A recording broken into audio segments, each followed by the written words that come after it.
नमस्कार दोस्त, बहुत बहुत स्वागत करेंगे न्यूज 21 में आप सभी का। आपके साथ मैं ऋतिका पांडे। खबर दिन भर हमारा स्पेशल बुलेटिन देख रहे हैं। खबरों की शुरुआत कर रहे हैं जहां अजमेर दरगाह संकट मोचन महादेव मंदिर विवाद मामले में शुक्रवार को अदालत में अहम सुनवाई हुई है।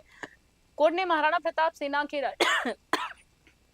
कोर्ट ने महाराणा प्रताप सेना के राष्ट्रीय अध्यक्ष राज्यवर्धन सिंह राठौड़ को मामले में वादी पक्षकार बनाने की अनुमति दे दी है। वहीं कुछ संगठनों को प्रतिवाद पक्षकार बनाया गया है। वादी पक्ष के अधिवक्ता के अनुसार लंबी बहस के बाद कोर्ट ने एक प्रार्थना पत्र स्वीकार किया, जबकि 8 अन्य अर्जियां खारिज कर दी गई हैं। अदालत ने टिप्पणी करते हुए कहा है कि कुछ तुच्छ प्रसिद्ध के लिए दायर अर्जियों से न्यायालय का समय बर्बाद हुआ है। कोर्ट ने प्रत्येक पर 30-30 हजार रुपए का जुर्माना लगाया। अगली सुनवाई 22 जुलाई 2026 को होगी। अजमेर से सीताराम गहलोत की रिपोर्ट। ये फैसला जो है दरगाह मंदिर विवाद जो हिंदू सेना द्वारा एक विवाद प्रस्तुत किया गया था, दरगाह पे मंदिरों में दावा पेश किया गया था, उसके अंदर दिया गया है उस प्रोसीडिंग में। ये ऑर्डर 1 रूल 10 की एप्लीकेशन विभिन्न पक्षकारों द्वारा लगाई गई थी।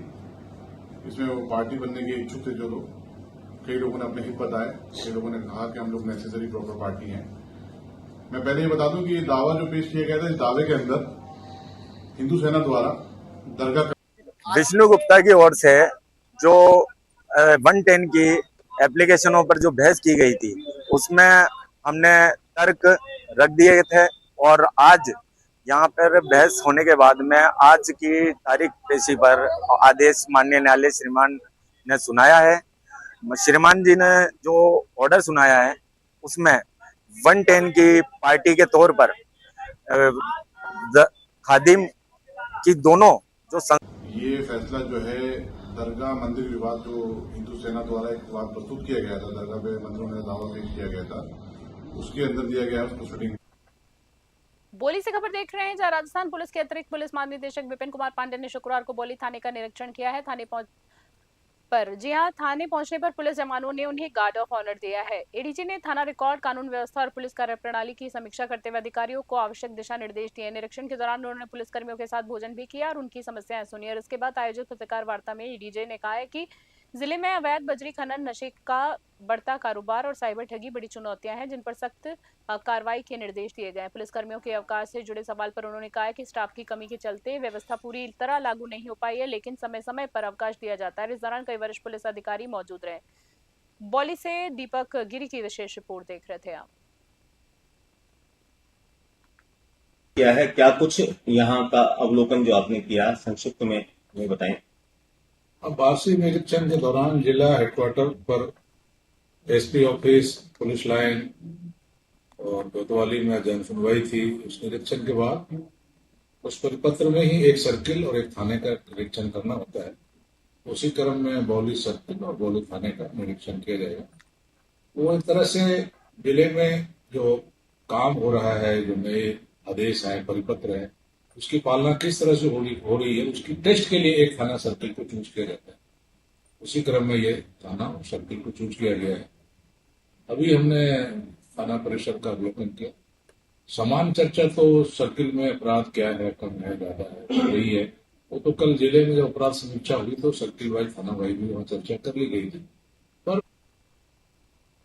रेवजर से खबर देख रहे हैं। नादरा क्षेत्र के हरमतिया गांव स्थित हनुमान मंदिर जंगल में एक मृत पैंथर मिलने से सनसनी फैल गई। पैंथर करीब 20 से 25 दिन पुराना बताया जा रहा है। आगे बताएंगे आपको खबर में, जहां तालाब के पास तेज बदबू आने पर ग्रामीणों ने इसकी सूचना दी। मौके पर डीएफओ शुभम जैन, रेंजर अजय दाना, एसडीएम राजन लोहिया और सीआई कमलेश गहलोत सहित वन विभाग और पुलिस टीम पहुंची है। प्रारंभिक जांच में मौत प्राकृतिक बताई जा रही है। हालांकि वास्तविक कारण पोस्टमार्टम रिपोर्ट के आने के बाद स्पष्ट होगा। शव के कुछ हिस्से गायब होने की भी जानकारी सामने आई है। बाद में वन विभाग ने डॉक्टरों की टीम के साथ पैंथर का दाह संस्कार किया। रेवदर से रमेश माली की विशेष रिपोर्ट।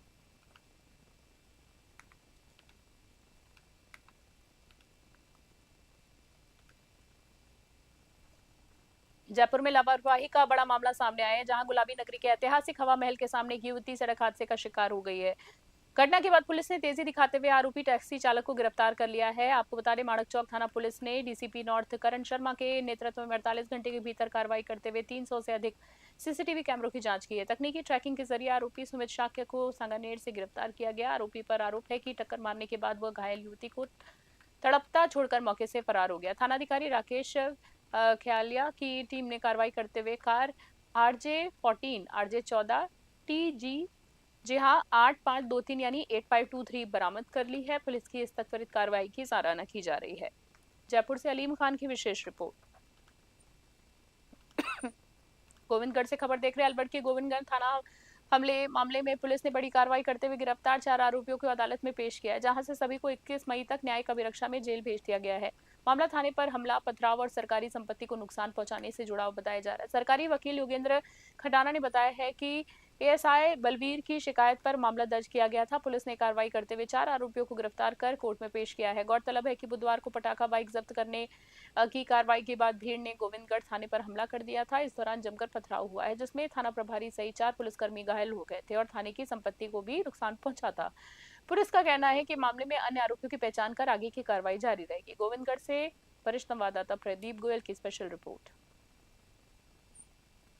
तारीख को गोविंदगढ़ थाने में परिवादी एएसआई बलवीर जाटव के द्वारा एफआईआर दर्ज करवाई गई, जिसके तहत उन्होंने बताया कि दिनांक 6/5/26 को ये लोग रात के 10 सवा 10 बजे साइलेंसर वाली जो बुलेट मोटरसाइकिल वगैरह होती है, पटाखे फोड़ती हुई जा रही थी। तो चेकिंग के दौरान उन्होंने एक मोटरसाइकिल को डिटेन किया, जिसको लेकर वो थाने पर आ गए। तभी उसके रिएक्शन में लगभग 50-60 लोग इकट्ठे होकर थाने पर हमला कर दिया, पथराव किया, जिससे सरकारी वाहन के साथ में भी तोड़फोड़ हुई। थानाधिकारी, एएसआई, कई पुलिसकर्मियों के चोटें आई। तो इस बात को लेकर के मुकामी पुलिस के द्वारा 4 लोगों को डिटेन किया गया है। तारीख को गोविंदगढ़ थाने में परिवादी एएसआई बलवीर जाटव के द्वारा एफआईआर दर्ज करवाई गई, जिसके तहत उन्होंने बताया कि दिनांक 6/5/26 को ये लोग रात के 10 सवा 10 बजे साइलेंसर वाली जो बुलेट मोटरसाइकिल वगैरह होती है, पटाखे फोड़ती हुई जा रही थी। तो चेकिंग के दौरान उन्होंने एक मोटरसाइकिल को डिटेन किया, जिसको लेकर वो थाने पर आ गए। तभी उसके रिएक्शन में लगभग 50-60 लोग इकट्ठे होकर थाने पर हमला कर दिया, पथराव किया, जिससे सरकारी वाहन के साथ में भी तोड़फोड़ हुई। थानाधिकारी, एएसआई, कई पुलिसकर्मियों के चोटें आई। तो इस बात को लेकर के मुकामी पुलिस के द्वारा 4 लोगों को डिटेन किया गया है। तारीख को गोविंदगढ़ थाने में परिवादी एएसआई बलवीर जाटव के द्वारा एफआईआर दर्ज करवाई गई, जिसके तहत उन्होंने बताया कि दिनांक 6/5/26 को ये लोग रात के 10 सवा 10 बजे साइलेंसर वाली जो बुलेट मोटरसाइकिल वगैरह। जयपुर से खबर देख रहे हैं, जहां जयपुर की झोटवाड़ा स्थित दरबार public senior secondary school English medium को एजुकेशन स्कूल में प्रतिभा सम्मान समारोह का भव्य आयोजन किया गया है। शैक्षणिक सत्र 2024-25 में उत्कृष्ट प्रदर्शन करने वाले मेधावी विद्यार्थियों को मुख्य अतिथि समाजसेवी सिकंदर खान नियाजी, विशिष्ट अतिथि सेवानिवृत्त से आए रफीक अहमद, प्रिंसिपल डॉक्टर शाइस्ता अलवी और निदेशक छोटू खान मोजाहिद सहित स्टाफ द्वारा सम्मानित किया गया। कार्यक्रम में विद्यार्थियों को स्मृति चिन्ह, प्रमाण पत्र और पुरस्कार प्रदान किए गए। अतिथियों ने बच्चों को मेहनत, अनुशासन और लगन से आगे बढ़ने के लिए प्रेरित किया और उन्हें उज्जवल भविष्य की कामना की। जयपुर से अलीम खान की विशेष रिपोर्ट।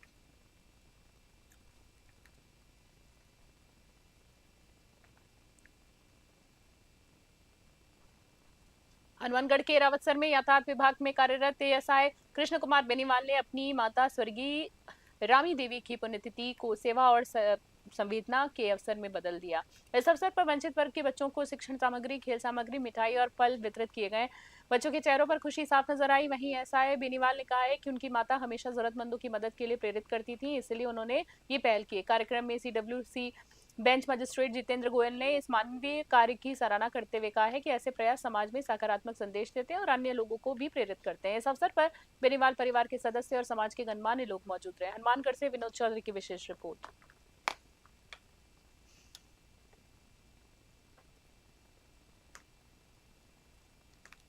स्वर्गीय श्रीमती रामी देवी, वाइफ ऑफ बोमा राम जी बेनीवाल के तीसरी पुण्यतिथि पर उनके पुत्रों द्वारा, जो हमारे सहायक उप निरीक्षक हैं कृष्ण कुमार जी, उनके और अमर सिंह जी द्वारा आज बहुत ही एक अच्छा नवाचार किया गया है। जो वंचित वर्ग के बच्चे हैं उन्हें शिक्षा के लिए पाठ्य सामग्री और बैग और उनको फल वगैरह बांट के आज जो पुण्यतिथि मनाई गई है, मैं समझता हूँ कि ऐसे सरोकार अगर सभी करेंगे तो वंचित वर्ग के बच्चे वो शिक्षा के लिए आगे आएंगे और शिक्षा की ओर अग्रसर होंगे और बाल शोषण पे अंकुश लगेगा। तो मैं उन्हें पुनः शुभकामना देता हूँ, उनके पूरे परिवार को। और उनके जो बच्चे का नाम है वो डॉक्टर विकास चौधरी है, क्योंकि शिक्षा के साथ साथ जब इनके कृष्ण जी का जब लड़का डॉक्टर बना तो उसने सोचा कि जो वंचित वर्ग के बच्चे हैं उन्हें भी आगे लाया जाए, तो उन्होंने अपनी दादी की पुण्यतिथि पे एक बहुत अच्छा नवाचार किया। तो मैं आपके चैनल के माध्यम से भी यही कहूंगा कि पूरे जिले में जहाँ कहीं भी स्वर्गीय श्रीमती रामी देवी वाइफ। जयपुर से खास खबर देख रहे हैं। जयपुर में डीसीपी नॉर्थ करण शर्मा के निर्देशन में जिला उत्तर पुलिस ने गुमशुदगी और चोरी और मोबाइलों की रिकवरी को लेकर बड़ी सफलता हासिल की है। आपको बता दें, विशेष अभियान के तहत 590 मोबाइल बरामद कर पीड़ितों को सौंपे गए हैं। पुलिस के अनुसार वर्ष 2026 में CEIR पोर्टल के माध्यम से बरामद किए गए एंड्रॉइड और आईफोन की अनुमानित कीमत करीब 1.06 करोड़ रुपए है, जबकि थानों के समन्वय से ये विशेष अभियान चलाया गया है। साइबर फ्रॉड मामलों में भी बड़ी कार्रवाई करते हुए 4.88 करोड़ रुपए की राशि होल्ड करवाई गई, जिनमें से 1.70 करोड़ रुपए पीड़ितों को रिफंड किए जा चुके हैं। वहीं म्यूल हंटर अभियान के तहत 4 आरोपियों को गिरफ्तार कर इलेक्ट्रॉनिक सामान बरामद किया गया। पुलिस का कहना है कि साइबर अपराध और मोबाइल चोरी के खिलाफ अभियान लगातार जारी है। जयपुर से अलीम खान की विशेष रिपोर्ट। का पता करने और उनके द्वारा जो साइबर फ्रॉड किया जा रहा है उसके बारे में, उसी के तहत हमारी साइबर यूनिट है उत्तर की, उसने और अपने सभी थानों के साथ मिलकर लोगों के जो मोबाइल गए हुए थे, गुम गए थे या चोरी हो गए थे, उनको CEIR पोर्टल है उसके माध्यम से सर्च किया। जैसा कि आपको और अलवर के राजगढ़ क्षेत्र से इंसानियत और संवेदनशीलता की एक बेहद भावुक कर देने वाली तस्वीर सामने आई है। जमारमगढ़ में तैनात थानाधिकारी भगवान सहाय मीना ने 2 गरीब और अनाथ बेटियों के जीवन में खुशियां भर दिया, नई रोशनी उनको दी है।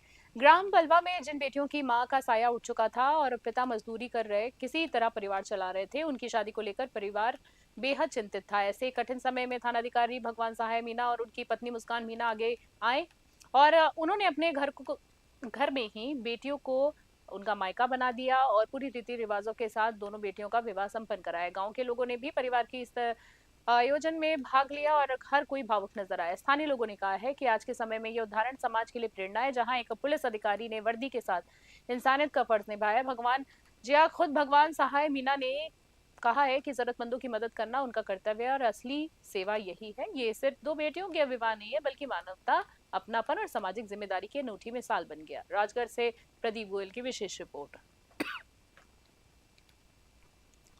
और नारायणपुर से खबर देख रहे हैं। नारायणपुर थाना पुलिस ने नकबजनी के मामले का खुलासा करते हुए डोडिया गैंग के पर्दाफाश किया है। पुलिस ने गैंग के 3 सदस्यों को गिरफ्तार कर बड़ी सफलता हासिल की। पुलिस ने आरोपियों के कब्जे से नकब, प्लास और 2 बिना नंबर की बाइक बरामद की है। बांसुरी SP मेगा गोयल ने बताया है कि क्षेत्र में लगातार हो रही चोरी की घटनाओं को देखते हुए थाना प्रभारी रोहिताश कुमार और साइबर टीम के नेतृत्व में विशेष टीम गठित की गई थी। पुलिस जांच में सामने आया है कि गैंग रात के समय मकानों का निशाना बनाकर चोरी की वारदातों को अंजाम देता था। 21 अप्रैल को विजयपुर में हुई चोरी की वारदात का भी खुलासा हुआ है। पुलिस ने राकेश बावरिया, भीम सिंह बावरिया और रिकेश बावरिया को गिरफ्तार कर आगे की जाँच शुरू कर दी। नारायणपुर से भरत शर्मा की स्पेशल रिपोर्ट। बिल्कुल, हमारी टीम ने पूरी टीम भावना से इसमें काम किया है।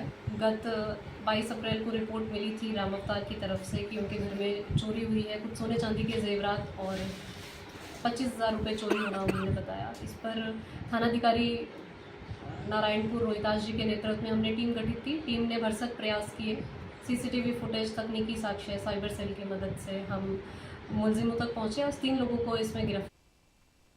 धौलपुर से अगली खबर। धौलपुर जिले के बड़ी उपखंड की धनौरा ग्राम पंचायत में देर रात रात्रि चौपाल का आयोजन किया गया है, जिसमें धौलपुर प्रभारी राज्य मंत्री जवाहर सिंह बेड़म ने मुख्य अतिथि के रूप में हिस्सा लिया। गांव पहुंचने पर ग्रामीणों और ग्राम पंचायत प्रशासन ने मंत्री का स्वागत किया और इसके बाद जिला कलेक्टर श्रीनिधि बीटी सहित थानाधिकारियों ने ग्रामीणों की समस्याएं सुनी और त्वरित समाधान के निर्देश दिए। चौपाल को संबोधित करते हुए मंत्री ने कहा है कि ग्राम रथ योजना के तहत सरकार अब सीधे गाँव में पहुंचकर समस्याओं का समाधान कर रही है। उन्होंने युवाओं को नशा मुक्ति के प्रति भी जागरूक किया। ग्रामीणों ने स्कूल भवन, शिक्षकों की कमी और अन्य समस्याएं उठाई, जिस पर मंत्री ने आवश्यक निर्देश दिए हैं। कार्यक्रम में कई भाजपा पदाधिकारी और स्थानीय जनप्रतिनिधि मौजूद रहे। धौलपुर से संजय कसाना की रिपोर्ट।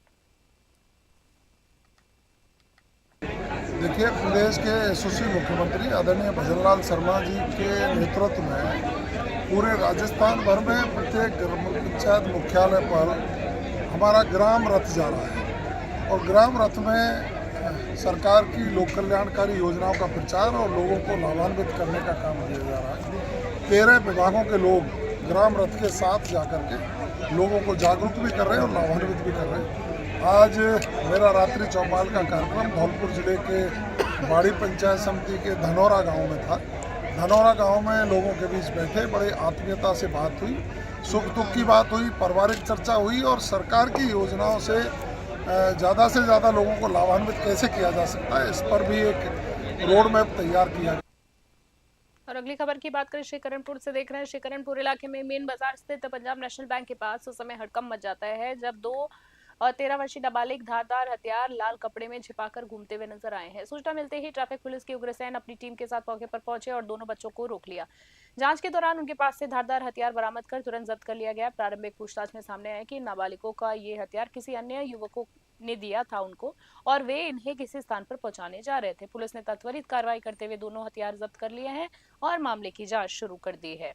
श्रीकरणपुर से अमित धवन की रिपोर्ट देख रहे हैं आप।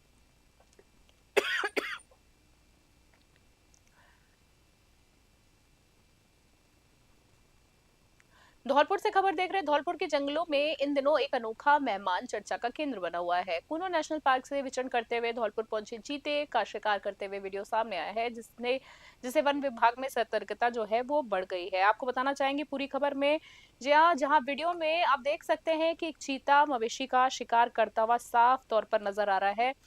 आपको बताया जा रहा है कि ये चीता कुछ दिन पहले मध्य प्रदेश के कूनो क्षेत्र से निकलकर धौलपुर की सीमा में पहुंचा था। उसके गले में लगाया रेडियो कॉलर उसकी हर गतिविधियों पर विभाग की नजर बनाए हुए है। वन्यजीव विशेषज्ञों के अनुसार किसी नए क्षेत्र में चीते का शिकार करना और वहां के पर्यावरण के अनुकूल होने के संकेत है। धौलपुर का वन क्षेत्र, आपको बताना चाहेंगे, पहले से ही टाइगर और पैंथर जैसे वन्यजीवों के लिए जाना जाता है। फिलहाल वन विभाग लगातार मॉनिटरिंग कर रहा है और ग्रामीणों के से सतर्क रहने की अपील भी है वो की जा रही। धौलपुर से संजय कसाना की रिपोर्ट देख रहे हैं आप।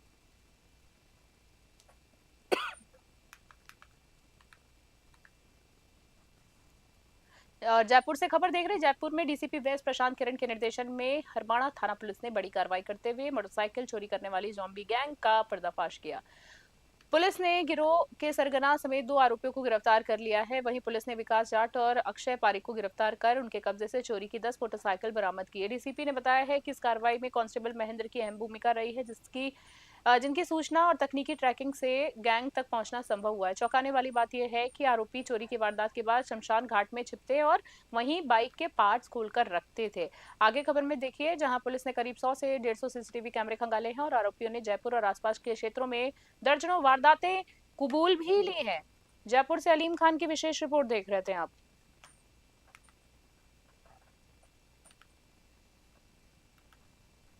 अलवर से खबर देख रहे हैं। अलवर कोतवाली थाना क्षेत्र के खदाना मोहल्ले में कूलर से करंट लगने से 10 वर्षीय बालक की दर्दनाक मृत्यु हो गई है। घटना के बाद इलाके में शोक की लहर फैल गई है। जानकारी के अनुसार बालक अंश दैनी घर पर अकेला था, जबकि उसके पिता माता मजदूरी पर गए हुए थे। इसी दौरान कूलर में करंट लगने से फैलने से उसकी वो चपेट में आ गया और मौके पर ही वो अचेत हो गया। पड़ोसियों की सूचना पर परिजन मौके पर पहुंचे और बालक को जिला अस्पताल ले गए, जहां डॉक्टरों ने उसे मृत घोषित कर दिया। बहुत ही दुखद खबर है और बताया जा रहा है कि कूलर में पानी भरा हुआ था और अचानक अर्थिंग के कारण करंट फैल गया। बालक अपने माता पिता का इकलौता बेटा था, जबकि एक छोटी बहन है उसकी। घटना के बाद परिजनों का रो रो कर बुरा हाल है। पुलिस मामले की जाँच कर रही है। अलवर से वरिष्ठ संवाददाता प्रदीप गोयल की विशेष रिपोर्ट देख रहे हैं। सूचना मिली थी आपको? मेरे को सूचना मिली थी करंट से मरा है, बस इतनी सूचना मिली थी। तब मैं छुट्टी पैसे लेके फिर यहाँ आया हूँ हॉस्पिटल। क्या नाम था बच्चे का? बस अंश। कितने वर्ष का है वो? लगभग 8-9 साल के करीब। 8-9 साल का, और भी ज्यादा। तो घर पे उस टाइम कोई था या नहीं था? नहीं, ये तो मालूम नहीं मुझे घर पर, क्योंकि मैं ड्यूटी पे चले गया था ना कंपनी से। कंपनी से उसके बाद में फिर आप आए? उसके बाद में आए। क्या सूचना दी आपको? सूचना दी थी मैंने हॉस्पिटल में, करंट से एक्सपायर हो गई। स्पेशल बुलेटिन में इतना ही। बने रहे न्यूज़ 21 अभी के लिए। नमस्कार, जय हिंद, जय भारत।